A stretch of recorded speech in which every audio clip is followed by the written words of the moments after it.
अस्सलाम वालेकुम, कैसे हैं आप सब। मैं हूं महविश और आप देख रहे हैं टेस्ट ऑफ लाइफ। आज हम फॉन्डेंट वर्क करेंगे। आज की वीडियो में फॉन्डेंट से हम बनाएंगे कोको मेलन केक। ये थीम केक है, डिटेल में एक्सप्लेन करूंगी आपको, तो वीडियो को पूरा देखिएगा ताकि कोई बात आपकी मिस ना हो और आप इस तरह के केक घर पर ट्राई कर सकें अपने बच्चों की बर्थडेज पर। तो आइए रेसिपी स्टार्ट कर लेते हैं। सबसे पहले हम चॉकलेट बटर केक बना लेंगे। तो उसके लिए हमें 250 ग्राम बटर चाहिए होगा। बटर आपका ठंडा नहीं होना चाहिए, सॉफ्ट होना चाहिए, इस चीज़ का ख्याल रखिएगा। और 250 ग्राम में हमें चीनी चाहिए होगी। दोनों चीज़ों को अच्छी तरह मिक्स कर लेंगे। आप देख सकते हैं बटर और चीनी हमारी बहुत अच्छी तरह से मिक्स हो चुकी है। अब इसमें 5 अंडे डालेंगे। अंडे भी जो हैं आपके ठंडे नहीं होने चाहिए, रूम टेम्परेचर पर होने चाहिए। इस चीज़ का भी ख्याल रखा करें। छोटी छोटी बातें होती हैं, इन सब बातों का ख्याल रखें, अपनी बेकिंग को परफेक्ट बना सकते हैं। थोड़ा सा अंडों को बटर के साथ मिक्स कर लेंगे। अंडे अच्छी तरह हमारे मिक्स हो चुके हैं। यहाँ पर देखें 200 ग्राम मेरे पास मैदा है। इसमें हम 50 ग्राम कोको पाउडर डालेंगे। 1 टेबलस्पून भर कर बेकिंग पाउडर ऐड करेंगे। 1 टीस्पून वनीला पाउडर। इन सब चीज़ों को अच्छी तरह से छान लेंगे और 1 कप दूध ऐड करेंगे। दूध भी आपका ठंडा नहीं होना चाहिए, इस चीज़ का ख्याल रखिएगा। अच्छी तरह इन सबको मिक्स कर लेंगे। ज़्यादा आपने बीट नहीं करना है क्योंकि ओवर मिक्सिंग भी आपके केक को ख़राब कर सकती है, तो इस चीज़ का भी ख्याल रखिएगा। अब इलेक्ट्रिक बीटर को हम बंद कर देते हैं क्योंकि हमारी मिक्सिंग हो चुकी है। यहाँ पे देखें 2 पैन है मेरे पास, जिनको मैंने पहले से ग्रीस करके रखा हुआ है, आप देख सकते हैं। तो इसमें हम अपना बैटर डाल देंगे इक्वल अमाउंट में दोनों में।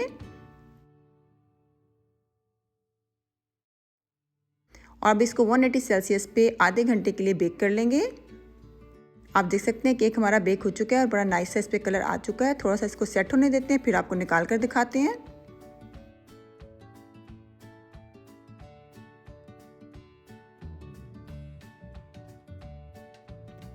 बटर पेपर को रिमूव कर लेंगे जो हमने पैन पर लगाया था, ताकि हमारा केक चिपके ना। हमारा बटर चॉकलेट केक बिल्कुल तैयार है। इसको हम साइड पे रख लेते हैं। आए गिनाश की रेसिपी आपके साथ शेयर कर लेते हैं। गिनाश बनाने के लिए हमें 500 ग्राम सेमी स्वीट चॉकलेट चाहिए होगी। आप चाहें तो डार्क चॉकलेट का इस्तेमाल भी कर सकते हैं, लेकिन मिल्क चॉकलेट का इस्तेमाल ना करेगा वरना आपकी गिनाश बहुत मीठी बनेगी, तो इस चीज़ का ख्याल रखिएगा। और 250 ml इसमें हम क्रीम ऐड करेंगे और 1 मिनट के लिए इसको माइक्रोवेव में रख के मेल्ट कर लेंगे। अगर आपके पास माइक्रोवेव ना हो तो आप चूल्हे पर भी इसको मेल्ट कर सकते हैं, लेकिन आपने बॉयल नहीं करना, इस चीज़ का आप ख्याल रखिएगा। 1 मिनट हो चुका है इसको माइक्रोवेव में रखे हुए। हमारी चॉकलेट बिल्कुल मेल्ट हो गई। अच्छी तरह इसको मिक्स कर लेते हैं। गिनाश हमारी बिल्कुल तैयार है। इसको 6 घंटे के लिए इसी तरह शेल्फ पे पड़े रहने देते हैं ताकि ये अच्छी तरह से सेट हो जाए, क्योंकि अभी ये स्प्रेडेबल नहीं है और हमें इसको स्प्रेडेबल करना है, क्योंकि इससे हमें केक को कवर करना है अच्छी तरह से। तो इसको 6 घंटे के लिए इसी तरह शेल्फ पर छोड़ देते हैं। 6 घंटे हो चुके हैं और आप देख सकते हैं गिनाश हमारी कितनी अच्छी सेट हो गई है, बिल्कुल ही स्प्रेडेबल हो गई है और इजीली हम केक को इससे कवर कर सकते हैं। तो हमारी गिनाश भी रेडी हो चुकी है।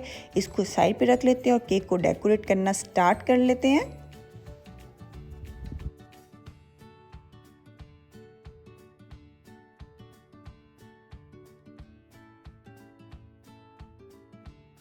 मैं फ्रोस्टिंग की सिर्फ 1 लेयरिंग कर रही हूँ। आप चाहें तो आप 3 लेयरिंग भी कर सकते हैं, लेकिन मुझे लगता है फॉन्डेंट भी बहुत मीठा होता है और फ्रोस्टिंग भी बहुत मीठी होती है, तो केक बहुत मीठा हो जाता है। लेकिन अगर आपको चॉकलेट फ्रोस्टिंग बहुत ज़्यादा पसंद है तो आप 3 लेयरिंग बिल्कुल कर सकते हैं, लेकिन मैं 1 लेयरिंग कर रही हूँ। ओके,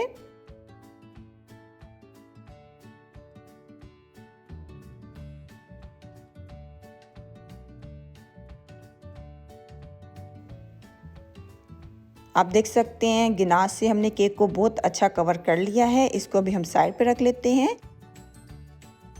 यहाँ पर देखें मेरे पास है फॉन्डेंट। यह आपको आराम से मार्केट से मिल जाता है। आप इसको घर पर लाएं और इससे आप अपने केक को डेकोरेट कर सकते हैं। ये ईटेबल होता है, देखने में बिल्कुल ये प्ले डो की तरह लगता है और बहुत मज़ा आता है इसके साथ काम करने में। जब आप इसको रोल कर रहे हो तो कोशिश करें कि फॉन्डेंट मैट रख लें या मेरी तरह बटर पेपर रख लें, ताकि आपका फॉन्डेंट जो है शेल्फ पर चिपके ना। और अगर आपका फॉन्डेंट अच्छी क्वालिटी का नहीं है और बहुत ज़्यादा चिपक रहा है शेल्फ पर, तो आप आइसिंग शुगर का या कॉर्नफ्लावर का इस्तेमाल करके इसको रोल कर सकते हैं। लेकिन मेरा फॉन्डेंट बहुत अच्छी क्वालिटी का, ये बिल्कुल भी नहीं चिपक रहा है, इसलिए इसको बेलते हुए मैं आइसिंग शुगर का या कॉर्नस्टार्च का इस्तेमाल नहीं कर रही हूँ। ठीक है, अगर आपका चिपक रहा है तो आप इसका इस्तेमाल बिल्कुल कर सकते हैं। और अगर आपका फॉन्डेंट बहुत ज़्यादा ड्राई है तो आप शॉर्टनिंग का इस्तेमाल बिल्कुल कर सकते हैं ताकि आपका फॉन्डेंट थोड़ा सा स्मूथ हो जाए और आप उसको इजीली रोल कर सकें। डिपेंड करता है कि आपको मार्केट से किस टाइप का जो है फॉन्डेंट मिला है, तो आप उसको उसी तरह से डील बिल्कुल कर सकते हैं। और दूसरी बात कि जब फॉन्डेंट को फॉन्डेंट के ऊपर रखा जाता है तो फॉन्डेंट जो है वो चिपकता नहीं है। अगर वो अच्छी क्वालिटी का नहीं है तो उसके लिए ईटेबल ग्लू का इस्तेमाल किया जाता है या पानी का इस्तेमाल किया जाता है।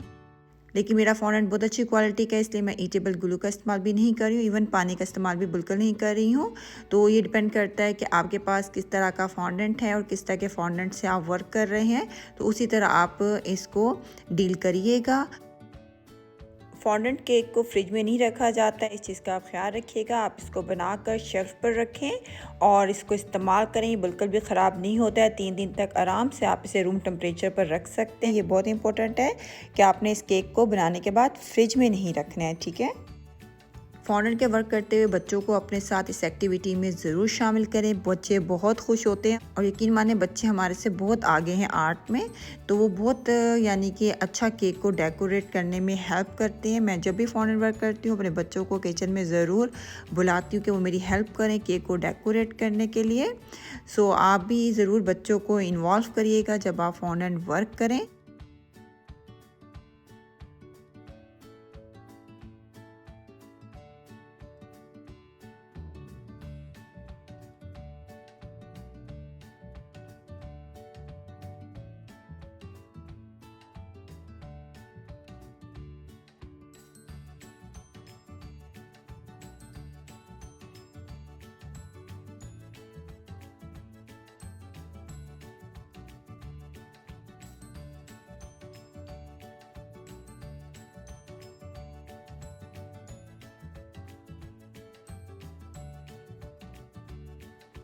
कोको मेलन केक हमारा तकरीबन तैयार हो चुका है। उम्मीद करती हूँ आज का ये फॉन्डेंट वर्क आपको अच्छा लगा होगा। वीडियो के दौरान में मैंने बहुत सी डिटेल में आपको बातें बताई हैं कि आप परफेक्ट फॉन्डेंट वर्क कैसे घर पर कर सकते हैं।